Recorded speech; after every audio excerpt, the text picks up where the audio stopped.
안녕하세요. 우리 채널의 로맨스 스토리를 사랑해주시는 청취자 여러분. 오늘 밤 여러분과 함께 나누고 싶은 짧은 이야기 하나가 있습니다. 제목은 바로 잊지 못할 하룻밤인데요. 이 이야기의 내용이 궁금하지 않으신가요? 그렇다면 지금 바로 이 특별한 이야기에 함께 빠져보도록 하죠. 제발요, 그만해주세요. 밤도 늦었고 제발 멈춰주세요. 그녀는 떨리는 목소리로 간청했지만 나이가 든 남편은 이성을 잃은 듯 거칠게 다가왔다. 무정하게 그리고 폭력적으로 그녀를 대하면서도 아내의 눈물과 고통은 아랑곳하지 않았다. 남편의 몸에는 술 기운이 퍼져 있었고 그로 인해 그의 폭력적인 본능은 더 거세지기만 했다.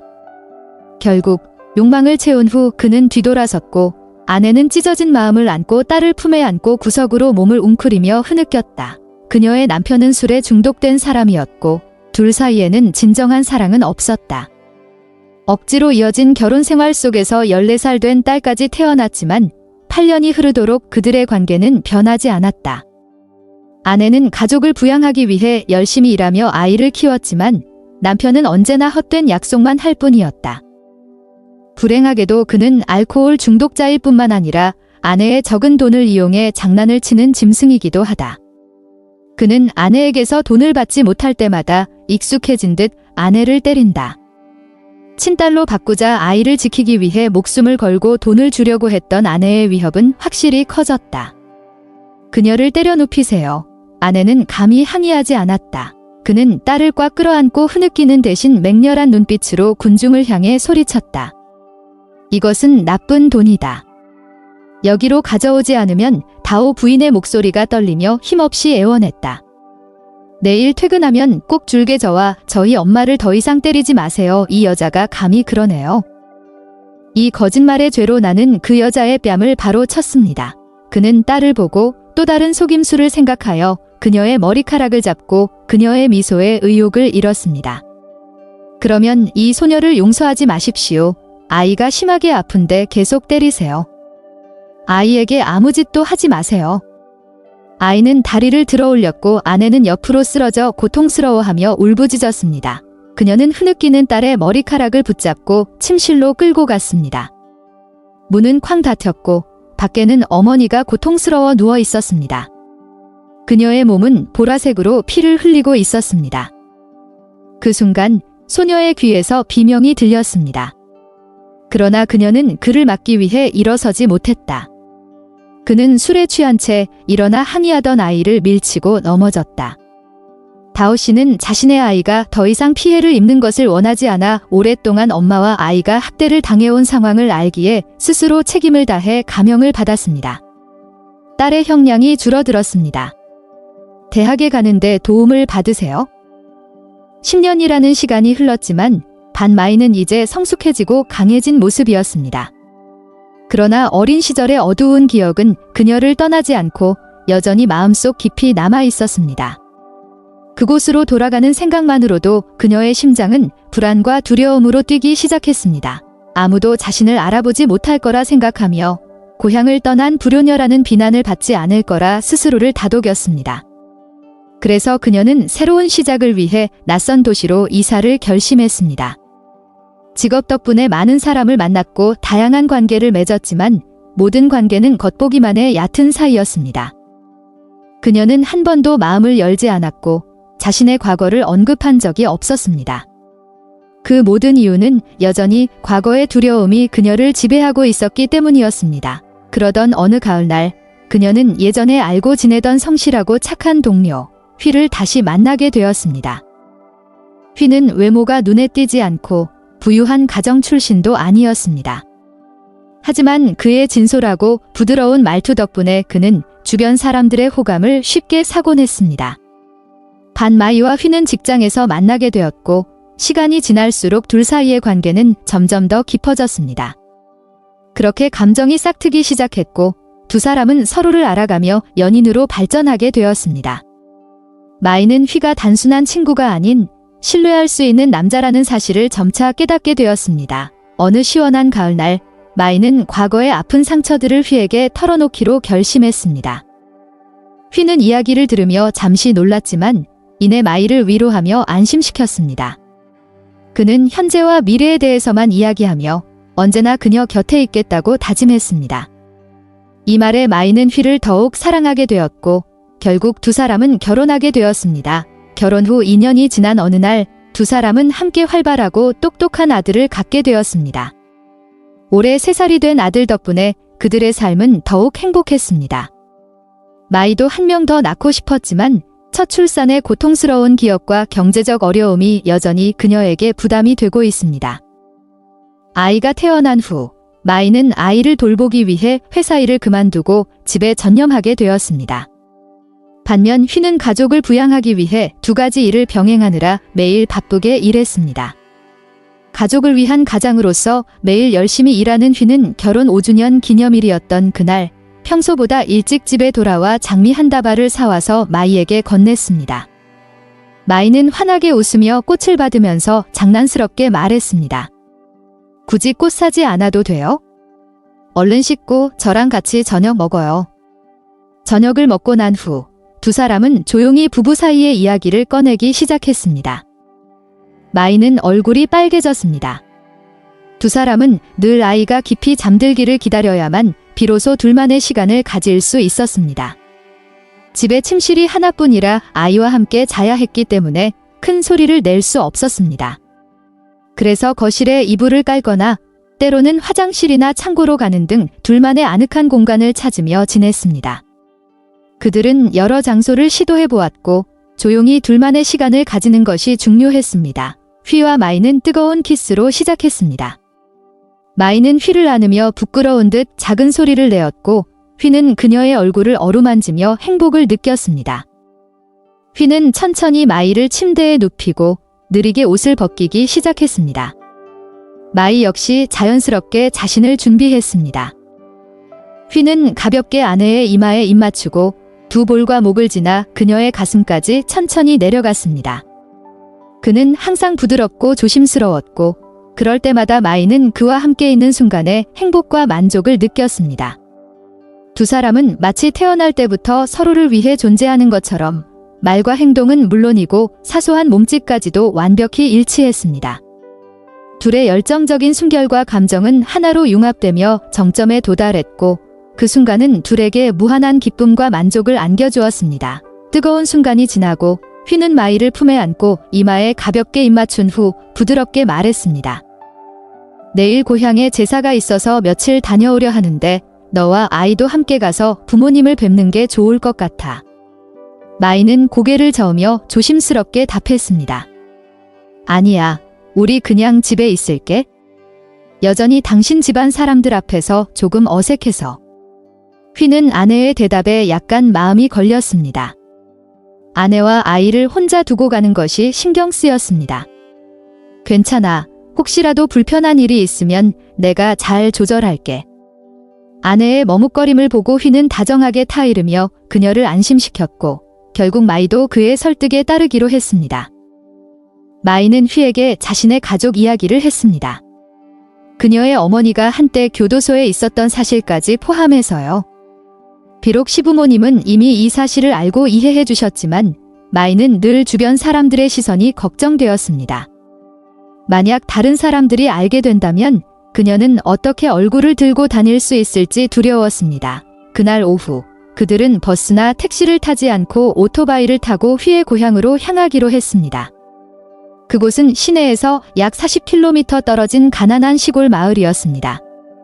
마이는 철저히 준비하고 앞쪽에 앉아 핸들을 잡고 햇빛을 피하기 위해 긴팔 옷을 입고 아이를 뒤에 안고 있었습니다.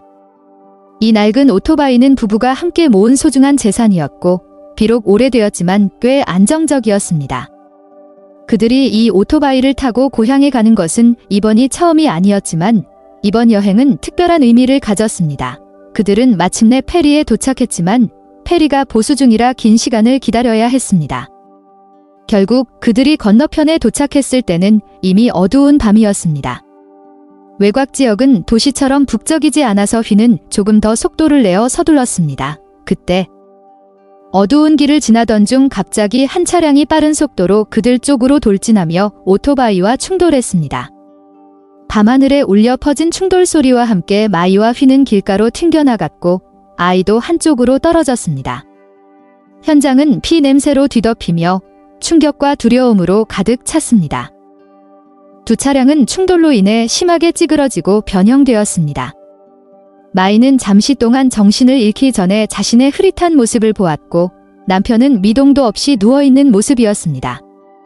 시야가 점차 흐려지며 그녀의 눈은 서서히 감겼고 의식도 희미해졌습니다. 그녀는 도로에 머리를 강하게 부딪혔지만 헬멧 덕분에 목숨을 건질 수 있었습니다. 하지만 그녀의 상태는 여전히 심각했습니다. 다행히도 마이는 병원에 신속히 도착해 치료를 받을 수 있었습니다. 하지만 남편과 아이는 그만큼 운이 좋지 못했습니다. 구조대가 도착했을 때 두 사람은 이미 체온을 잃은 상태였습니다. 여러 차례의 치료 끝에 마이는 혼자 호흡할 수 있게 되어 집중 치료실로 옮겨졌습니다. 여전히 몸은 많이 쇠약했고 다리는 부러졌으며 머리에는 온통 붕대가 감겨 있었습니다. 의사는 그녀의 뇌가 심하게 손상되어 후유증이 남을 가능성이 높다고 전했습니다. 게다가 아이를 가질 수 없는 상태가 되었다는 이야기에 그녀는 큰 충격을 받았습니다. 사고가 일어난 지 사흘 만에 마이는 의식을 되찾았습니다. 그녀의 곁에는 먼 길을 달려온 친어머니가 자리하고 있었습니다. 머리가 무겁고 어지러웠으며 어머니의 걱정스러운 말들이 희미하게 들려왔습니다. 어머니는 딸이 깨어난 것을 보고 울음을 터뜨리며 재빨리 의사를 불러왔습니다. 의사는 상처 부위를 점검한 후 마이에게 조용히 물었습니다.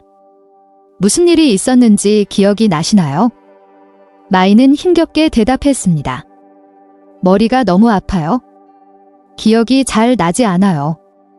그러자 의사는 다시 물었습니다. 그럼 나이는 기억나시나요?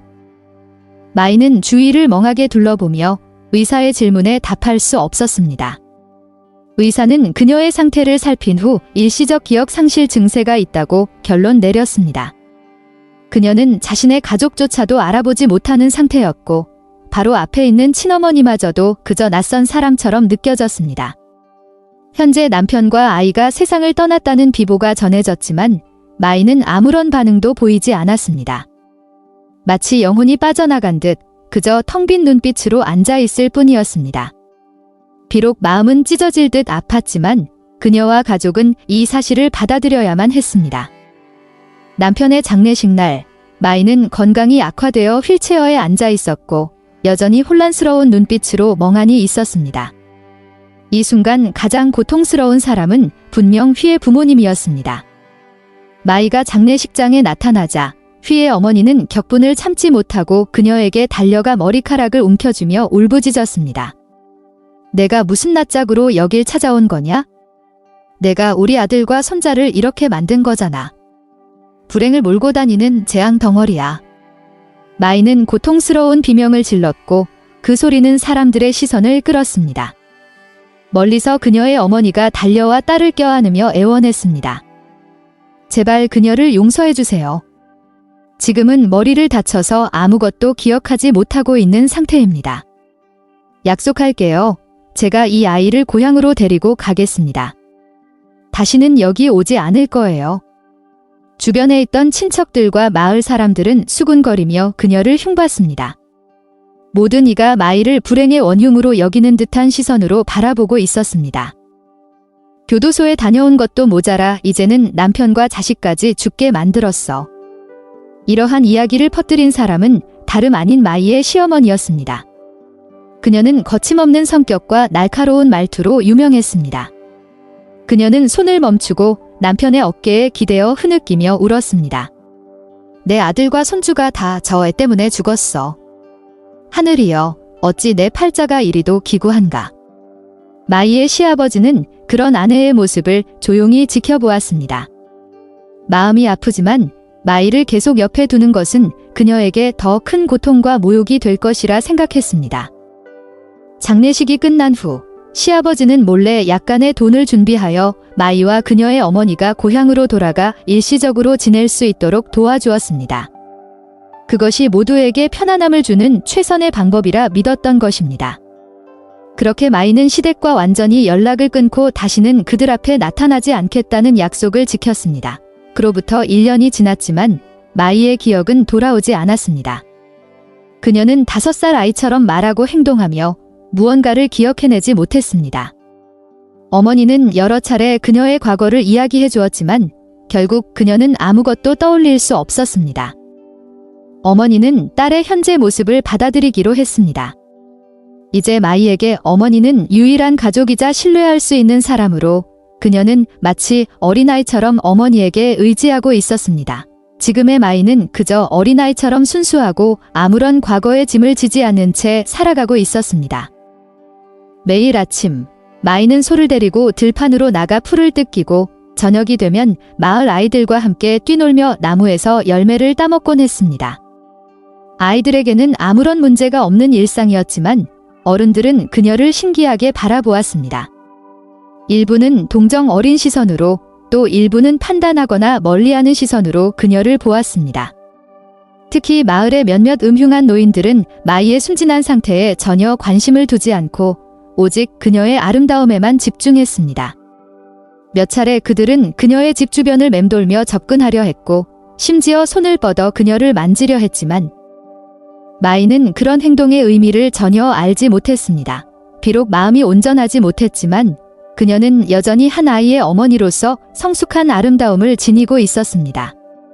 오늘 아침도 마찬가지로 그녀는 들판에 나가 소를 먹이고 풀을 베었습니다. 일을 마친 후 나무 그늘 아래에서 잠시 쉬며 갔던 망고를 한 입 베어 물었습니다. 마이는 멀리서 자신을 지켜보는 술 취한 남자가 있는 줄도 모른 채 여전히 순진무구한 모습으로 그를 바라보며 미소 지었습니다. 착한 아이들에게는 사탕을 준다고들 하더라. 남자는 음흉한 미소를 지으며 말했다. 하지만 사탕을 먹기 전에 나를 좀 도와줄래? 마이는 순진하게 네, 그러며. 근데 소를 돌보고 나서요. 라고 대답했지만 그가 말을 끊고 그녀의 손을 단단히 잡아당기며 가까이 끌어당겼습니다. 누군가가 이렇게 하면 그건 정말로 널 좋아한다는 뜻이야. 그는 작게 속삭이며 마이의 팔을 쓰다듬었습니다. 마이는 불편함과 이상함을 느끼며 하지만 저는 싫어요. 제발 놓아주세요. 라며 몸을 빼려 했습니다.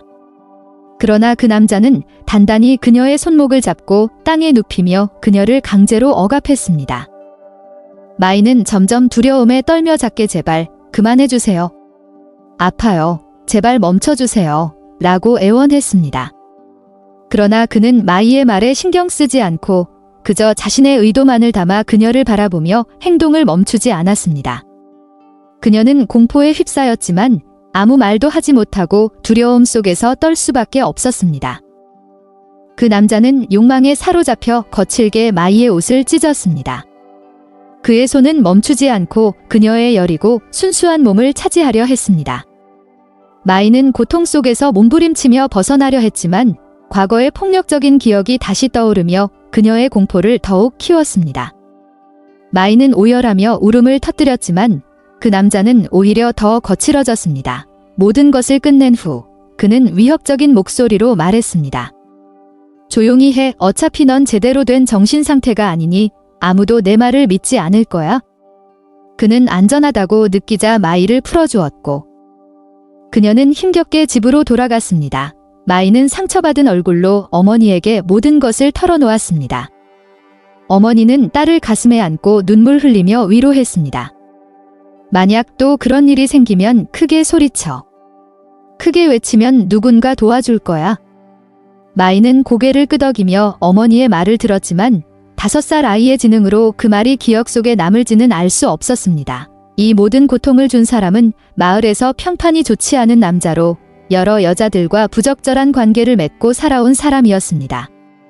그의 나이가 어느덧 50에 가까워졌지만 젊은 시절의 욕망을 여전히 놓지 못한 채로 살아가고 있었습니다.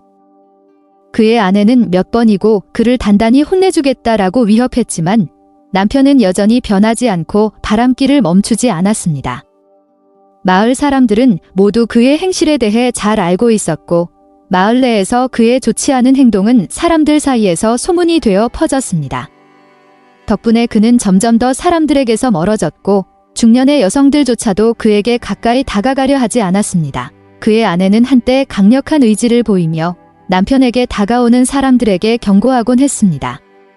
그녀는 악인이 아니라 오히려 온화한 얼굴과 단정한 모습을 가진 사람이었지만 남편의 반복되는 잘못으로 인해 마음고생이 심했습니다.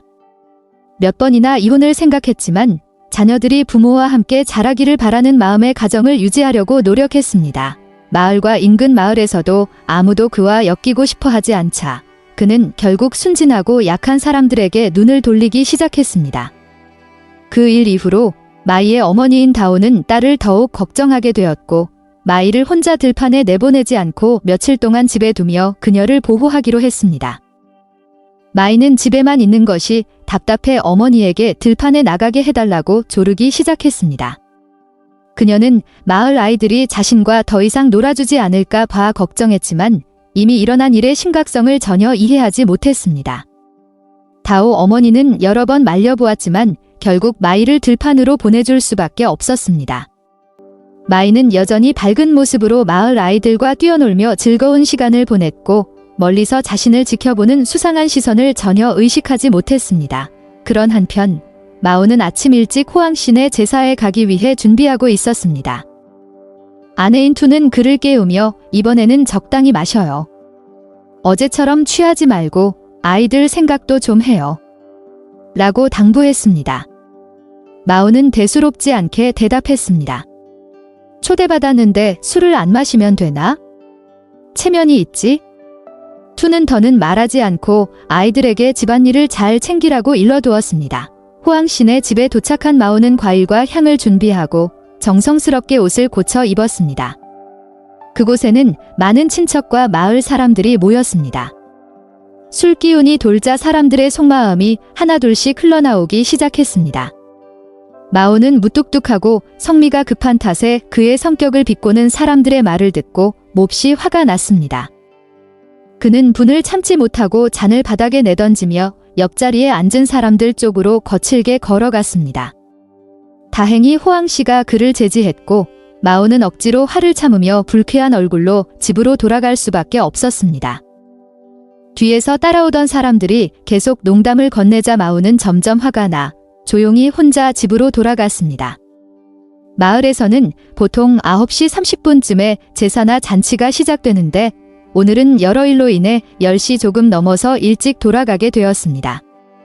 마을 둑길을 따라 걸어가던 중 멀리서 들려오는 아이들을 부르는 어머니들의 목소리가 들려왔습니다. 아이들은 여전히 들판에서 뛰어놀고 있었습니다. 그때 마오의 시선이 멈추었고 그는 다오의 딸 마이를 발견했습니다. 그 순간 마오는 불현듯 기억이 떠오르며 온몸이 깨어나는 듯 했습니다. 머릿속에는 그녀와의 순간이 다시 떠올랐고 여전히 그 모습이 생생하게 남아 있었습니다. 그는 진흙과 프리피옷에 묻는 것도 신경 쓰지 않고 미묘한 표정으로 마이를 향해 천천히 다가갔습니다. 마이는 전혀 눈치채지 못한 채 여전히 소를 끌고 돌아가고 있었고 마오는 그녀가 대나무 숲을 지나갈 때를 노렸습니다. 어두운 곳에 숨어있던 마오는 갑자기 뛰쳐나와 마이의 입을 막고 그녀를 끌어안으며 대나무 숲 안쪽으로 끌고 들어갔습니다. 그는 마이의 입을 단단히 막아 그녀가 소리를 낼 수 없도록 했습니다. 욕망에 사로잡힌 그는 이성을 잃고 난폭해졌습니다. 그는 마이를 억누르고 그녀의 입에 옷을 집어넣어 소리를 지르지 못하게 하려 했지만 마이는 필사적으로 저항하며 그의 어깨에 깊이 물었습니다. 고통과 분노에 휩싸인 그는 마이에게 따귀를 때렸고 마이는 공포 속에서 벌떡 일어나 집으로 뛰어갔습니다. 들판에 있던 소는 그대로 둔 채 말입니다. 마이는 온몸을 떨며 도망쳤습니다. 그가 지난번 자신에게 상처를 준 사람임을 알아차리자 두려움이 더욱 커졌습니다. 그녀가 집에 도착할 무렵 다오와 투가 마침 결혼식에서 돌아오던 중이었고 마이의 처참한 모습을 보고 깜짝 놀랐습니다. 다오는 딸을 꼭 껴안고 야른 겉옷을 걸쳐주며 달래기 시작했습니다. 마이는 부들부들 떨며 손가락으로 대나무 숲 쪽을 가리키며 말했다. 그 사람. 대나무 숲에. 너무 무서워요. 투는 마이가 가리키는 방향을 따라 눈길을 주었고 대나무 숲과 소 옆에 있는 남자의 그림자를 발견했습니다. 그녀는 주저하지 않고 손에 든 칼을 쥐고 재빨리 그쪽으로 걸어갔습니다. 남자는 고통스러운 표정으로 옷을 입으려 했지만 발을 헛디뎌 넘어졌습니다. 그는 황급히 상처를 응급처치하려 했지만 고개를 들자 투가 그의 앞에 서 있는 것을 발견했습니다. 그녀는 그를 노려보며 손에 든 칼을 단단히 쥐고 있었습니다. 바닥에는 마이의 옷이 떨어져 있었고 소가 근처에 서 있었습니다. 남자는 공포에 질린 채 말을 잃었습니다. 투는 남편을 마주하며 분노에 찬 목소리로 말했다. 당신은 마이가 내 먼 친척이라는 것을 알고 있나요? 그런데도 불구하고 당신은 그 아이에게 그렇게 수치스러운 짓을 저질렀어요. 대체 몇 번이나 실수라고 변명할 생각입니까? 마오는 변명을 하며 용서를 구했지만 이번에는 그의 사과가 아무런 의미도 없었습니다. 다오는 이번 일과 과거의 일이 모두 마오의 진님을 알고 더욱 분노했습니다. 투는 참지 못하고 남편의 얼굴을 세게 때렸습니다. 그녀의 힘찬 손길에 마오는 저항하지 못하고 땅바닥에 쓰러졌습니다. 잠시 망설이던 투는 그의 잘못된 행동을 근절하기로 결심했습니다. 그녀는 고통 속에 눈물과 피를 흘리는 마오를 끌고 경찰서로 갔습니다. 이 사건 이후 마오는 병원에 입원해야 했고 과거로 돌아갈 수 없게 되었습니다. 이것은 그가 마이에게 저지른 행동에 대한 대가였습니다. 다오는 그 이후로 마이를 들판에 내보내지 않고 집에 두기로 결정했습니다. 마이는 어렴풋이 고통스러운 기억을 떠올렸지만 여전히 집 안을 서성이며 지내고 있었습니다. 그녀는 마을 아이들과 시간을 보내며 그들 속에서 소소한 기쁨을 찾았습니다. 어린 시절의 순수한 순간들이 그녀에게 남은 유일한 위로가 되었습니다.